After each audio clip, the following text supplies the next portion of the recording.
अस्सलामुअलैकुम। हूँ खंभातथी शाहीना शेख। खंभातनी अंदर जे वातावरण जे थई रह्युं छे एनी अंदर जे पण अल्लाहनी मिलकतो छे, जे वकफनी मिलकतो छे एनुं अनादार थई रह्युं छे। खंभातनी अंदर जे 926 અને જે 925ની જગ્યાનું જે મેટર જે ચાલી રહી હતી તે વકફ થઈ ગયું છે, વકફમાં ટ્રસ્ટ બની ગયું છે।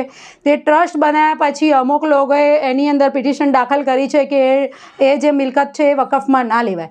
હવે એને જેવી મિલકત જે બાજુવાળી મિલકત જે છે બાજુમાં જે એને અડીને બાજુમાં જે એક જ કબ્રસ્તાન હોય અને એને અડીને 744 અને 745ની જે મિલકતો આવેલી છે, 744 અને 745 જે મિલકતો હતી એ સરકાર હેઠળ ચાલતી મિલકતો હતી। સરકાર હસ્તક એટલે સરકારની મિલકત હોય તો સરકાર વેચી શકે, પણ સરકાર હસ્તક બારા સહિત કબ્રસ્તાન નામે ચાલતી મિલકત સરકારે વેચેલી છે અને વેચ્યા પછી એની અંદર ગણોટ દાખલ થયેલા છે। ગણોટ દાખલ થયા પછી એની અંદર વસીમ મંસૂરી જે છે એને એની અંદર 3.5 થી 4 કરોડનું રોકાણ કરીને એ જગ્યાને પ્લોટિંગ પાડવાનું કાળતરો રચેલો છે। પોતે ઊભા રહી વસીમ મંસૂરી અને બીજા જે 4-5 જણ છે એની સાથે એ લોકોએ પોતે ઊભા રહી અને એ જે કબ્રસ્તાન હતો એને નસ્ત નાબૂદ કરેલું છે અને નસ્ત નાબૂદ કર્યા પછી એમને એટલાથી પેટ નથી ભરાયું તો જે 1000 વર્ષ જૂની જે 700 થી 800 વર્ષ જૂની જે કબરો હતી, નકશીકામ કરેલું હતું, આકા મોહમ્મદ સલ્લલ્લાહુ અલૈહિ વસલ્લમના નામ લખેલા હતા, એવી કબરોને નુકસાન પહોંચાડેલું છે અને 926 અને 925 વાળી જે મિલકત હતી એવી જ કબરો બાજુમાં બી હતી।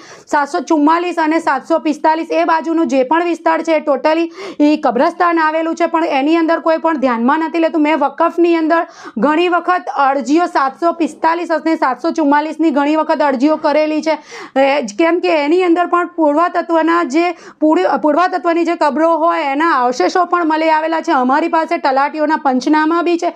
પંચનામાની અંદર બી દર્શાવેલું છે કે 60 થી 350 થી 400 એ બંને સર્વે નંબરમાં 350 થી 400 કબરો આવેલી, તો બી એ બધી જ કબરોને બુલડોઝર ફળાઈ અને વસીમ